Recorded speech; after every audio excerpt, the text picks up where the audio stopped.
श्री गणेशाय नमः। श्री सरस्वत्यै नमः। श्रीमते रामानुजाय नमः। श्री राधा कृष्णाभ्यां नमः।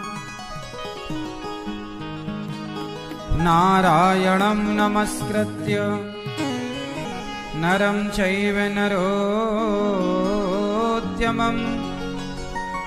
देवीं सरस्वतीं व्यासं ततो जयमुदीरयेत्।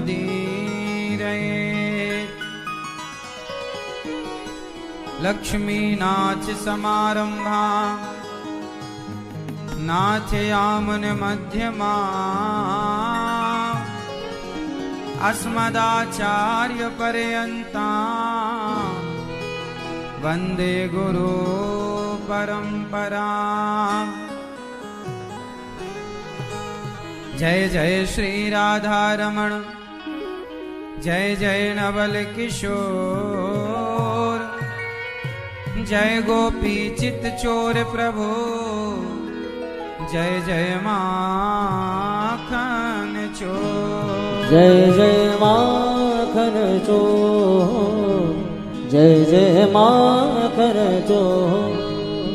राधा मेरी मात है, पिता मेरे घनश्याम, इन दोनों के चरणों में मेरा कोटि कोटि प्रणाम। मेरा कोटि कोटि प्रणाम, मेरा कोटि कोटि प्रणाम।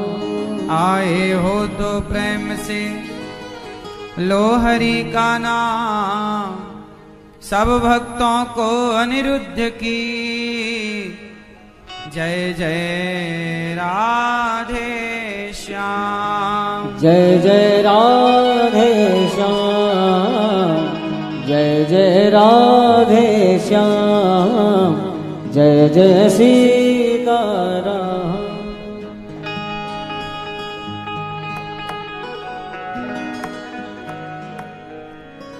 नमः शिवाय ओम नमः शिवाय, नमः शिवाय ओम नमः शिवाय। हर हर भोले नमः शिवाय, नमः शिवाय ओम नमः शिवाय, नमः शिवाय ओम नमः शिवाय। हर हर भोले नमः शिवाय।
शिवाय। हर हर भोले नमः शिवाय।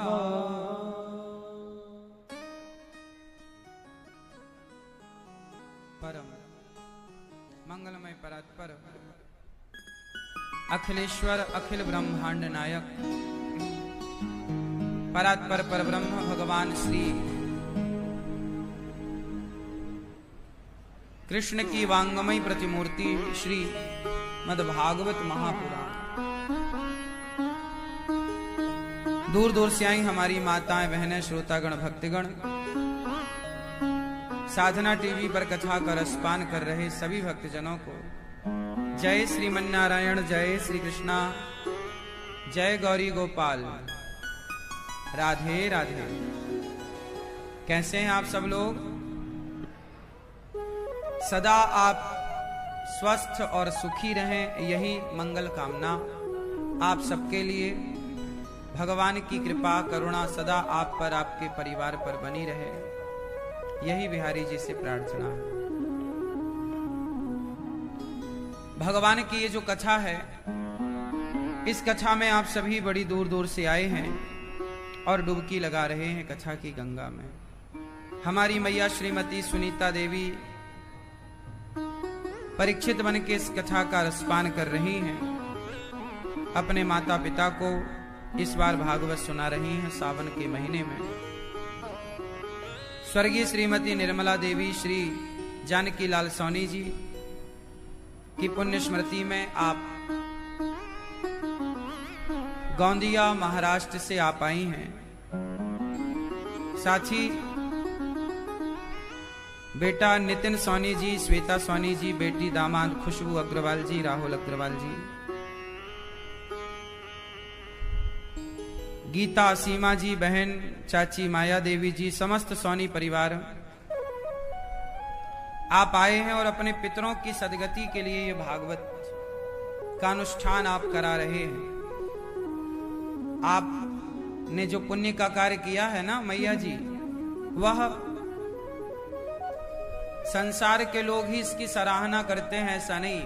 जब आप कोई पुण्य का कार्य करते हैं तो देवता भी आपकी सराहना करते हैं। वाह, आपने कितना सुंदर पुण्य का कार्य किया, अपने कुल को तार दिया। पितरों के लिए आपने इतना बड़ा कार्य किया है, ये सबके बस की बात नहीं है। अपने पितरों के लिए कुछ करना जरूर चाहिए। हम सबके ऊपर ऋण तो होते ही हैं, मातृ ऋण, पितृ ऋण, देव ऋण, ऋषि ऋण। आज लोगों की समस्याएं क्या है? महाराज जी हम बहुत कमाते हैं, बहुत परेशान हैं, पर शांति नहीं है। शांति क्यों नहीं है जानते हैं? क्योंकि आपके जो पूर्वज हैं, पितर हैं, पुरखे हैं, जब तक उन्हें शांति नहीं मिलती तब तक आपको भी शांति नहीं मिलती। इसलिए जो अपने पितरों के लिए कार्य करता है उसके जीवन में अपार शांति है। इसलिए पितरों के लिए कार्य जरूर करना चाहिए, पूर्वजों के लिए कार्य जरूर करना चाहिए।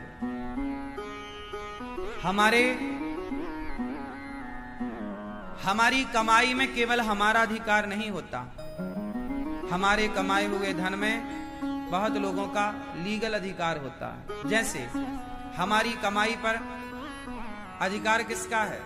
सरकार का। टैक्स लेती है कि नहीं? Income tax. तो जैसे हमारी कमाई पर सरकार का अधिकार होता है, परसेंट है, कितने परसेंट आपको? 30% टैक्स देना पड़ेगा। क्यों? हमारी कमाई है पर अधिकार किसका है? गवर्नमेंट का, सरकार का। उसी तरह हमारी कमाई में सरकार का भी अधिकार है, उसका भी हिस्सा है। ये जो उड़ने वाले पशु हैं या पक्षी हैं, उड़ने वाले जो पक्षी हैं और ये पशु हैं, जो पशु पक्षी हैं, यह भी हमारी कमाई के अधिकारी हैं। इसलिए हमारे यहाँ पक्षियों को दाना और कुत्ते और गाय को रोटी हम सनातनियों के यहाँ से सदा निकलता चला आया है। तो हमारी कमाई में सरकार का भी हिस्सा है, पक्षियों का भी हिस्सा है, दाने के रूप में, गाय का भी और कुत्ते का भी हिस्सा है रोटी के रूप में, और हमारी कमाई में हमारे पितरों का भी हिस्सा होता है श्राद्ध और तर्पण के रूप में, कि आप उनके नाम का श्राद्ध करें, तर्पण करें, उनके नाम से अन्नदान करें, भागवत सुने। ये जो आपका भागवत में खर्चा होता है, पिंडदान और इत्यादि पितरों के लिए कार्य में जो खर्चा होता है ना, ये खर्चा उनके ही अधिकार का है। जैसे सरकार टैक्स, ऐसे पितर भी चाहते हैं कि आप हमारे लिए कुछ कमा के, कमाई का कुछ हिस्सा पितरों के लिए, कुछ हिस्सा गाय के लिए, कुछ हिस्सा पक्षियों के लिए, कुछ हिस्सा दीन दुखी के लिए, कुछ हिस्सा जरूरतमंदों के लिए, कुछ हिस्सा सरकार के लिए, बचा हुआ अपने बच्चों और अपने परिवार के लिए। यही तो गृहस्थ आश्रम है, जो सबका हिस्सा निकाले। हमारे यहाँ गृहस्थ में भी एक शब्द जुड़ता है, सदगृहस्थ। हम कैसे हैं? हम सदगृहस्थ। एक होता है गृहस्थ, आजकल तो देखो गृहस्थ का कॉन्सेप्ट रहे ही नहीं, आज तो हस्बैंड वाइफ रहे हैं और हम दो हमारे दो। अब कौन कहता है कि हम सदगृहस्थ? अब तो लोग कहते हैं हमारी फैमिली है। फैमिली का अर्थ भी वही है, लेकिन उसमें सद कहां जुड़ा है? सत्य जहां जुड़ जाए वही सत्य है। इसलिए हमारे यहां क्या जुड़ा है? हम कैसे हैं? सुदामा कैसे थे? सदगृहस्थ थे। भगवान राम कैसे हैं? सदगृहस्थ हैं। क्या है? देखो, भाषाएं वही हैं, बात फीलिंग की है, भावनाओं की है। जैसे आंटी और चाची, दोनों का मतलब एक है, लेकिन दोनों शब्दों में बहुत अंतर है, भावनाओं का अंतर है। हमारे यहाँ जब चाची कहा जाएगा ना, तो चाची, एक चाची अपनी चाची माँ की तरह है। क्यों? चाची मतलब माँ, माँ के तुल्य है कि नहीं? एक अपनापन है चाची में, आंटी में वो अपनापन नहीं है, जबकि दोनों का मतलब एक ही है, भाषा अलग है। हाँ या ना? जैसे आंटी और चाची दोनों का मतलब एक ही है, भाषा अलग अलग है। इसी तरह आप गृहस्थ, फैमिली, सदगृहस्थ, सबका मतलब वही आ रहा है, लेकिन एक भावनात्मक दृष्टि से देखा जाए तो सदगृहस्थ का मतलब अलग ही निकल कर आएगा। सदगृहस्थ कौन है? जिनके यहां सदा सत्य के हिसाब से गृहस्थी चलती हो। हमारी गृहस्थी किसके हिसाब से चलनी चाहिए? सत्य के हिसाब से। सत्य क्या है? कि हम अपने अपने हिस्से अलग अलग निकाल कर रखें। आजकल हम लोग सारा खाना चाहते हैं। कुत्ते की रोटी भी खुद खा जाएंगे, गाय की रोटी भी खुद खा जाएंगे। जो ज्यादा लड़ने झगड़ने वाले होते हैं ना, समझ लो इसने कुत्ते की रोटी जरूर खाई है। शाम हुई, सवेरा हुआ, बस भाव भाव भाव भाव करना। इसकी अम्मा ने कुत्ते वाली रोटी इसी को खिला दी, आखिरी वाली। बच्चों को आखिरी वाली रोटी नहीं खिलानी चाहिए, वो कुत्ते की है ना, वो जो खाएगा वो कुत्ते की तरह व्यवहार करेगा। पहली रोटी भी नहीं खिलाना चाहिए, पहली रोटी निकालो, वो गाय की है।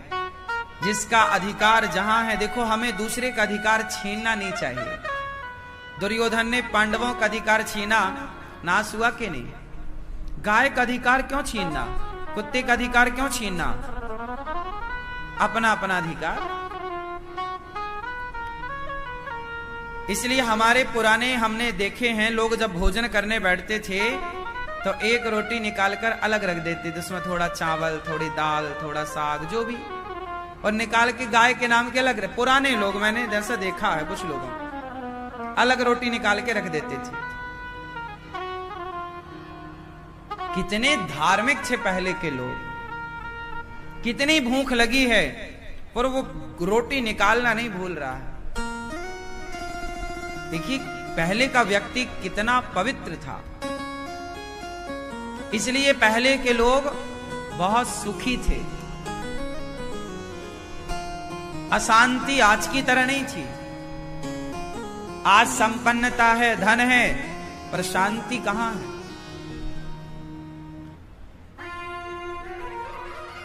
आप भी हो सके तो गाय का हिस्सा निकाला करो पर डे।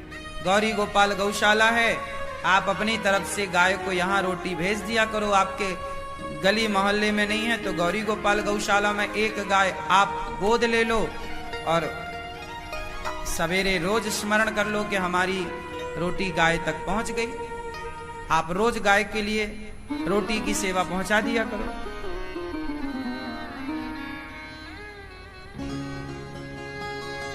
कोशिश करना कि आपसे ये धर्म ना छूटे। ये छूट गया तो फिर पैसा तो लोग कमा ही रहे हैं। आजकल पैसे का उपयोग क्या हो रहा?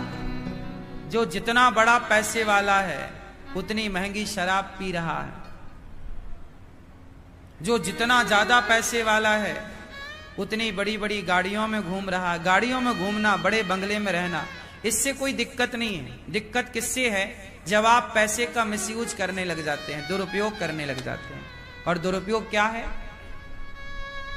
महंगी महंगी शराब पीना, महंगे महंगे क्लबों में जाना, पराई औरतों के संग, पराई पुरुषों के संग नाचना, ये सब पैसे का गलत उपयोग है। भगवान से यही प्रार्थना करो कि प्रभु जब हमें पैसा देना तो हमें पैसे के साथ साथ सद्बुद्धि देना कि हम अपने पैसे को सही जगह पर खर्च करें। कल हम लोगों ने सुना कथा में, धुंधकारी के पास पैसा आया, गलत काम किया, मां को मारा, पिता को मारा, प्रेत बना। भागवत सुना, उद्धार हुआ। भागवत जी सुखदेव भगवान ने राजा परीक्षित जी को सुनाई और कहा, जन्माद्यस्य यतोऽन्वयादितरतश्च चार्थेष्वभिज्ञः स्वराट् तेने ब्रह्म हृदय आदिकवये मुह्यन्ति यत्सूरयः तेजो वारिमृदां यथा विनिमयो यत्र त्रिसर्गो मृषा धाम्ना स्वेन सदा निरस्तकुहकं सत्यं परं धीमहि। जन्म आदि यस्य जन्माद्यस्य, भगवान जो हैं वो सृष्टि उत्पन्न और पालन और संहार करने वाले हैं। भगवान शब्द क्या है? भगवान किसे कहते हैं? भगवान। भा मतलब भूमि, गा मतलब गगन, वा मतलब वायु, वा में आग की मात्रा लगी है, आ मतलब अग्नि और ना मतलब नीर। पृथ्वी, जल, वायु, अग्नि, आकाश, ये 5 तत्व हैं। और भगवान के नाम में भी 5 अक्षर हैं। भा, गा, वा, आ, न। भा मतलब भूमि, गा मतलब गगन, आकाश, वा मतलब वायु, आ मतलब अग्नि, ना मतलब नीर। ये 5 तत्व को ही भगवान कहते हैं। 5 तत्व क्या? ये संसार किससे बना है? बताओ, ये संसार किससे बना है? किससे बना है? 5 चीजों से। कोई छठवीं चीज हो तो आप बताओ। इस संसार में 5 चीजें हैं, पृथ्वी, जल, वायु, अग्नि, आकाश। इन 5 से आप बने, कुत्ता, बिल्ली, पशु, पक्षी बने, पेड़ पौधे बने। ये सारा ब्रह्मांड इन्हीं 5 से बना। हम, आप, सब 5 चीजों से। और ये 5 चीज, अब लोग कहते हैं ना भगवान हों तो दिखाओ। भाई 5 तत्वों को ही ईश्वर कहते हैं और ये 5 तत्व आपके सामने हैं। तो ईश्वर दिख रहे हैं आप नहीं मान रहे हैं, नहीं देखना चाह रहे हैं, तो हम क्या करें? क्या पृथ्वी तुम्हें नहीं दिखती? क्या आकाश तुम्हें नहीं दिख रहा है? क्या अग्नि तुम्हें नहीं दिख रही है? क्या वायु को तुम महसूस नहीं कर रहे हो? क्या जल तुम्हें नहीं दिख रहा है? यही तो ईश्वर है। और क्या है ईश्वर? भगवान इस प्रकृति में समाया है। लोग कहते हैं ना कण कण में भगवान है। हाँ ठीक कहते हैं, क्योंकि भूमि परमात्मा का रूप है, जल ईश्वर का रूप। अब जल के बिना आप जी लो, कैसे जियोगे? वायु के बिना जी लो, कैसे जियोगे? वायु ईश्वर है। तो भगवान ही इस संसार के रूप में है। तो प्रकृति, हम सनातनी जो हैं, हमारा धर्म क्या है? बोलो, आपका धर्म क्या है? उत्तर दो। आपका धर्म क्या है? क्या है आपका धर्म? आपका धर्म क्या है? कोई आपसे पूछे आपका धर्म क्या है, जोर से। सनातन इतना कह दोगे तो उलझ जाओगे, फंस जाओगे। सनातन मतलब होता है प्राचीन, पुराना। कोई आपसे पूछेगा तुम्हारा धर्म क्या है, नाम बताओ अपने धर्म का, तो क्या बताओगे? क्या नाम है आपके धर्म का? हिंदू। फिर उलझ जाओगे। सिंधु नदी के तट वालों को हिंदू कहते हैं। अब बताओ आपके धर्म का नाम क्या है, ये बता भैया। लो, नहीं गुस्सा हो क्या?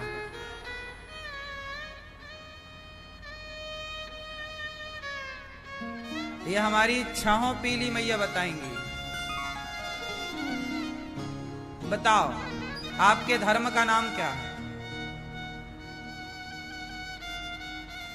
सोचिए कितनी सिंपल बात है।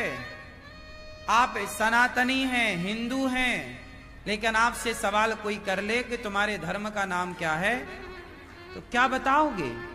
ऐसे ही चुपचाप बैठे रहोगे तो लोग कहेंगे लो कैसे सत्संगी हो, तुम्हें तो कुछ आता ही नहीं है।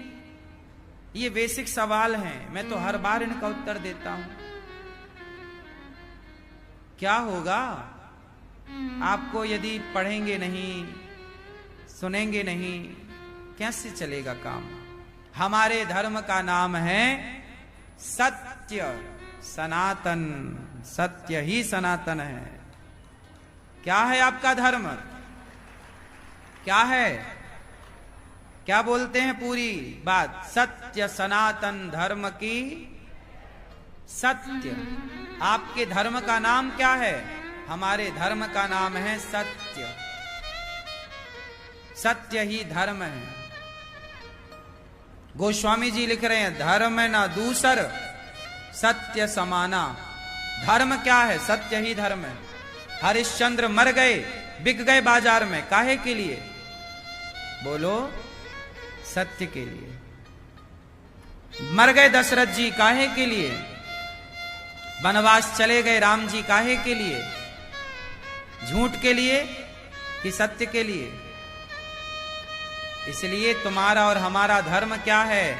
सत्य ही धर्म है। धर्म ही सत्य है। अब आप कहो कि क्या धर्म की एक ही परिभाषा है? ना, धर्म की बहुत सारी परिभाषाएं हैं, जिनमें मुख्य 3 हैं। याद कर लो, काम आएगा। धर्म किसे कहते हैं? सत्य को धर्म कहते हैं। धर्म किसे कहते हैं? दया को धर्म कहते हैं। दया धर्म का मूल है। तीसरा, धर्म किसे कहते हैं? परहित सरिस धर्म नहीं भाई, परहित ही सबसे बड़ा धर्म है। सबसे बड़ा धर्म क्या है? परोपकार। परोपकार मतलब सबकी सेवा ही सबसे बड़ा धर्म है। ये धर्म है। आजकल लोग अज्ञान में जी रहे हैं। जी कर मर जाते हैं लोग, उन्हें पता ही नहीं चलता कि हम संसार में आए किस लिए। आपसे मैं सवाल कर लूं कि आप लोगों का जन्म संसार में क्यों हुआ है? कोई उद्देश्य तो लेकर आए होंगे ना आप लोग। आप पैदा भये तो बताओ भगवान ने आपको संसार में क्यों भेजा है? क्या हेतु है, क्या उद्देश्य है, क्या करने आए हो? क्या करने आए हो?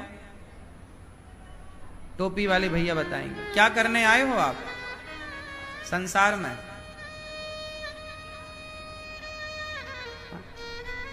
ये भैया बताएंगे काली मूंछों वाले। हाँ, किसकी करते हो ना, करते हो ना। उत्तम। चश्मा वाले दादाजी बताएंगे हमारे क्या करने आए हो संसार में। कमाने, सेवा। आजकल के लोगों से पूछो क्या करने आए हो, लोग कहते हैं खाओ पियो मौज करो। खाओ पियो और मौज करो। अरे खाओ पियो मौज तो कुत्ते भी मौज कर रहे हैं तुमसे बढ़िया। यदि मौज ही करने आए हो तो तुमसे बढ़िया मौज में तो सुअर हैं। क्यों? खाओ पियो मौज करो, ये उद्देश्य नहीं है। खाओ तो कुत्ता बिल्ली भी खाते हैं, पियो तो कुत्ता बिल्ली भी अपने मां का दूध पीते हैं। खाओ पियो, वो भी गंदगी चाटते रहते हैं। खाओ पियो मौज करो, तो मौज तो सुअर देखो एक बार में 10-10 12-12 बच्चे पैदा कर लेते हैं। मौज है उनकी तो नहीं है।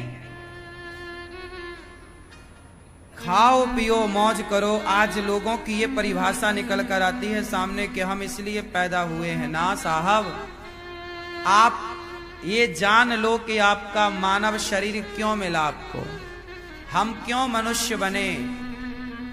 3 काम सब करते हैं, खाना, सोना और बच्चे पैदा करना। ये तीनों काम पशु पक्षी और मनुष्य करते हैं। मनुष्य खाता है तो पशु पक्षी खाते हैं। मनुष्य सोता है, पशु पक्षी सोते हैं। मनुष्य बच्चे पैदा करता है, पशु पक्षी बच्चे पैदा करते हैं। ये 3 काम कॉमन है, सब करते हैं। तो आप मनुष्य क्यों बने? 84 लाख योनियां हैं, सबसे श्रेष्ठ योनि मनुष्य की है। भगवान ने आपको सबसे उत्तम बनाया है, सबसे अच्छा बनाया है, सबसे बुद्धिमान बनाया है। जितना अच्छा आप देख सकते हैं, सुन सकते हैं, बोल सकते हैं, उतना अच्छा कोई नहीं देख सकता, सुन सकता, बोल सकता। आप 84 लाख योनियों में सबसे ऊपर हैं, तो आपको ईश्वर ने मनुष्य क्यों बनाया? कुत्ता बिल्ली ही बना देते। क्यों बनाया? क्योंकि भगवान आपसे एक विशेष काम कराना चाहते हैं। आपको ईश्वर ने अपने हिसाब से रचा है, बनाया है। क्या करने बनाया? आप वो कौन सा काम है जो कुत्ता नहीं कर सकता पर आप कर सकते हैं? वो कौन सा काम है जो पक्षी नहीं कर सकता पर आप कर सकते हैं? वो कौन सा काम है जो हाथी नहीं कर सकता, आप कर सकते हैं? बताओ वो कौन सा काम है जो 84 लाख योनियों में और कोई नहीं कर सकता, केवल आप कर सकते हैं? बताओ वो कौन सा काम है? ये मैया बताएंगी, हमारी झपकियां लेने वाली मैया। चलो बताओ वो कौन सा काम है जो 84 लाख योनियों में और कोई नहीं कर सकता, केवल मनुष्य कर सकता है? क्या है उत्तर? उत्तर ये मैया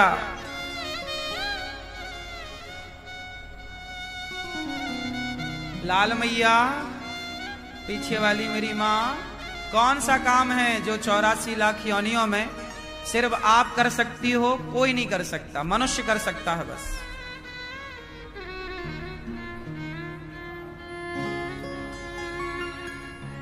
सेवा, सेवा तो कुत्ता बिल्ली भी अपने बच्चों की खूब करते हैं, पशु पक्षी नहीं करते सेवा। चिड़िया जाती है, दाना लाती है, अपने बच्चों के मुंह में डालती है, सेवा तो वो भी है उनकी। कौन सा काम है? वैसे आपका ही उत्तर सही था, गलत नहीं है, फिर भी और दीजिए उत्तर।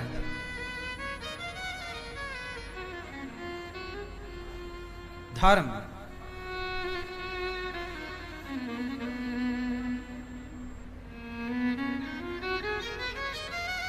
आप लोग 4 काम कर सकते हैं, मनुष्य हो ना, आप 4 काम कर सकते हैं, और ये चारों काम, इन चारों में कुछ काम कुत्ता बिल्ली भी कर सकते हैं, कहीं इक्का दुक्का देखने को मिलता भी है, लेकिन आप प्रॉपर कर सकते हैं। उन 4 काम में पहला काम है, आप इंसान हैं, आपके अंदर क्या है?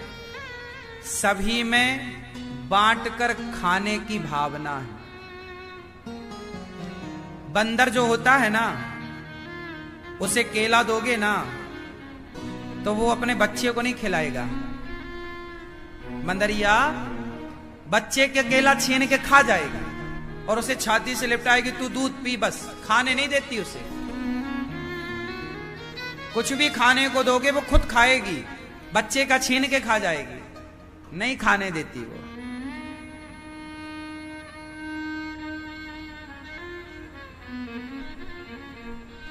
जानवरों में, कुछ जानवरों में वो कुछ जानवर ऐसे हैं जो अपना खाते हैं, अपने बछड़ा और बछिया और अपने बच्चों का भी पेट भरने का प्रयास करते हैं। आप गाय के बच्चे को रोटी दो तो गाय दौड़ के आ जाएगी, वो रोटी खा जाएगी। उसके अंदर ये नहीं है कि मेरा बच्चा खा रहा है तो वो खा ले, नहीं। आप कुत्ते के पिल्ले को रोटी डालो, दौड़ के कुत्ती आ जाएगी, कुत्ता आ जाएगा, वो रोटी खा जाएगा। उनको ये नहीं लगता कि ये मेरे बच्चे हैं, ये खाएं। लेकिन एक इंसान है, हम भूखे रहकर भी अपने बच्चों को, और सिर्फ अपने बच्चों को नहीं, राजा रंती देव 64 दिन से भूखे थे और आज उनको खाने को कुछ मिला तो एक चांडाल कुत्तों को लेकर आया, बोला कि महाराज हम बड़े भूखे हैं, कुछ खाने को दो। राजा रंती देव आज 64 दिन बाद उन्हें खाने को कुछ मिला था और कोई मांगने और आ गया कि दे दो। अपार भूख थी पर उन्होंने कहा कि कोई मांग रहा है तो उन्होंने अपनी थाली खिसका दी। चांडाल ने खाया तो उनकी पत्नी ने कहा, चांडाल ने कहा भी और भूख लगी है, उन्होंने अपनी पत्नी ने भी उनको चांडाल को खिलाया। फिर चांडाल बोला कि मेरे कुत्ते और भूखे हैं, तो उनका जो बेटा था छोटा सा, उसने अपनी थाली भी खिसका दी और तीनों ने केवल 64 दिन के भूखे थे, पानी बस पिया और उनके इस त्याग को देखकर भगवान प्रकट हो गए। वाह रंती देव, आपने अन्न दान किया है, किसी भूखे को भोजन कराया है। आज भी एक थाली भोजन देने के कारण युगों युगों तक राजा रंती देव को लोग जानते हैं। जरा सा भोजन दान दिया था। इसलिए मैं आपसे कहता रहता हूं, गौरी गोपाल आश्रम में जो अन्न क्षेत्र चलता है, कर लेना ये अन्न क्षेत्र की सेवा, बंटवा देना अन्नदान। ये अन्नदान युगों युगों तक तुम्हारा साथ देगा, ये तुम्हारा पुण्य सदा तुम्हारे संग रहेगा। राजा रंती देव ने कौन सा भंडारा बांटा था? अपने सामने की थाली ही तो उठाकर दी थी। केवल क्या रहा होगा उस थाली में? 4 रोटियां रही होंगी, थोड़ा साग रही होगी, थोड़ा चावल रहा होगा। इतना देने के बाद उनको आज तक, क्यों जानते हैं? क्योंकि वो खुद भूखे थे। दिन 2 दिन की भूख नहीं थी, 64 दिन की भूख थी। फिर भी भूखे रहकर भी औरों को खिलाना, ये काम कुत्ता बिल्ली नहीं कर सकता सिवाय मनुष्य के। ये विशेषता है मनुष्य में। और आप भी मनुष्य होकर आपने भी किसी को नहीं खिलाया, तो फिर उन पक्षियों में, पशुओं में और तुम में अंतर क्या रहेगा? मनुष्य होना, सभी में बांट कर जो खाए उसे इंसान कहते हैं। पहला लक्षण, आप में 4 चीजें अधिक हैं। आपके अंदर सबको खिलाने की भावना है। दूसरा, आपके अंदर दया है। क्या है आपके अंदर? परोपकार की भावना है। दूसरा, आपके अंदर क्या है? दया। क्या है? बोलो। दया। आपके अंदर जितनी दया है, पशु पक्षियों के अंदर दया नहीं है। पशु पक्षी अपने बच्चों पर तो दया करते हैं, पर दूसरों के बच्चों को खा जाते हैं, मार डालते हैं। हाँ या ना? पशु पक्षियों का ये स्वभाव होता है। तो दया आपके अंदर है। आप सभी बच्चों के प्रति दया का भाव रखते हैं, और आपके अंदर दया नहीं है, तो फिर आप में और उन जानवरों में कोई अंतर? आज के इंसान में दया नहीं बची है साहब। बकरा काट रहा है, मुर्गी के पंख नोच रहा है, मछली को तड़पा रहा है, तो दया कहां रही? इसलिए आज का इंसान और जानवर अब एक ही हो रहे हैं। इंसान और जानवरों का जो भेद था, अब इस कलिकाल में वो मिटता सा जा रहा है। हाँ या ना? दया। तीसरा, आप सत्य बोल सकते हैं। आप क्या बोल सकते हैं? सत्य। कुत्ता, बिल्ली, पशु पक्षी, ये तो बेचारे बोल ही नहीं सकते। तो सच और झूठ का तो इनके पास ऑप्शन ही नहीं। आप सत्य बोल सकते हैं। तो आपको ईश्वर ने मनुष्य बनाया, आप सत्य बोलने के लिए मनुष्य बने हैं, दया करने के लिए मनुष्य बने हैं, सबकी सेवा करने के लिए मनुष्य बने हैं। और चौथा काम जो आप कर सकते हैं वो कोई नहीं कर सकता। आप मनुष्य हैं, आप भगवान का चिंतन करके आत्म कल्याण कर सकते हैं, अपना लोक परलोक संवार सकते हैं। ये काम कुत्ता, बिल्ली, पशु पक्षी की योनि से होना कठिन है। मनुष्य भगवान की आराधना कर सकता है। कुत्ता कैसे आराधना करेगा? कुत्ता कैसे ध्यान लगाएगा? आप ध्यान कर सकते हैं। आप मनुष्य होकर देवता हो सकते हैं। आपके पास मनुष्य से देवता होने का ऑप्शन है, पर कुत्ते के पास कुत्ते से देवता होने का ऑप्शन नहीं है। बोलो हाँ या ना? इसलिए आप मनुष्य हैं, ऐसा कर्म कीजिए कि आप देवता बन जाएं, जीते जी देव कहलाएं। मरने के बाद तो सब बढ़िया होगा, जो जीते जी बढ़िया। जिसका वर्तमान अच्छा है उसका भविष्य अच्छा है, जिसका वर्तमान बिगड़ा उसका भविष्य बिगड़ा। इसलिए हम मनुष्य हैं, बड़े भाग्य मानुष तन पावा, सुर दुर्लभ सद ग्रंथ निगावा। तो जन्माद्यस्य जन्म आदि यस्य जन्माद्यस्य, जिस परमात्मा ने हमें उत्पन्न किया, पालन किया, संहार किया, वो सब कुछ जानने वाले भगवान हैं। ऐसे भगवान जो चार्थेष्वभिज्ञः स्वराट स्वानैव राजते इति स्वराट, जिन्हें सूर्य चंद्रमा से प्रकाश लेने की जरूरत नहीं, खुद भगवान इन्हें प्रकाशित करते हैं। जिन पर मुह्यन्त यत् सूरयः ब्रह्मा इत्यादि मोहित हो गए बड़े बड़े ये कवि, ऐसे भगवान को हम अपने हृदय में धारण करके उनको ध्यान करते हैं। सत्यम परम धीमहि, उनका धीमहि मतलब अपनी बुद्धि में उस परमात्मा को धारण करते हैं, अपने हृदय में भगवान कृष्ण को स्थापित करते हैं। सत्यम परम धीमहि। धर्मः प्रोज्झित कई तवोत्र परमो निर्मत्सराणाम सताम वेद्यम वास्तवमत्र वस्तु शिवदम तापत्रयो नमोलिनम।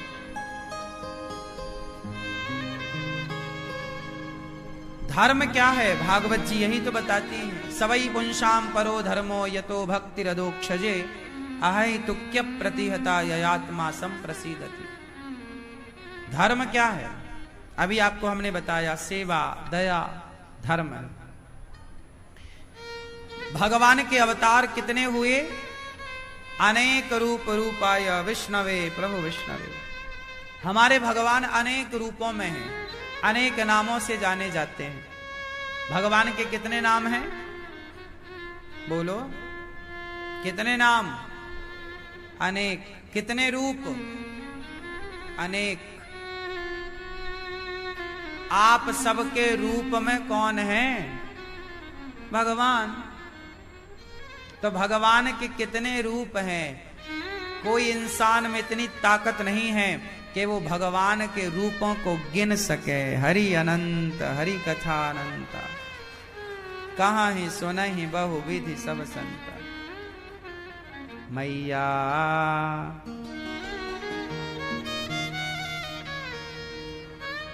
जागो, सुबह हो गई, चंदा मामू सो गए, सूरज चाचू जागे, पकड़ो पकड़ो मैया, कथा के शब्द भागे।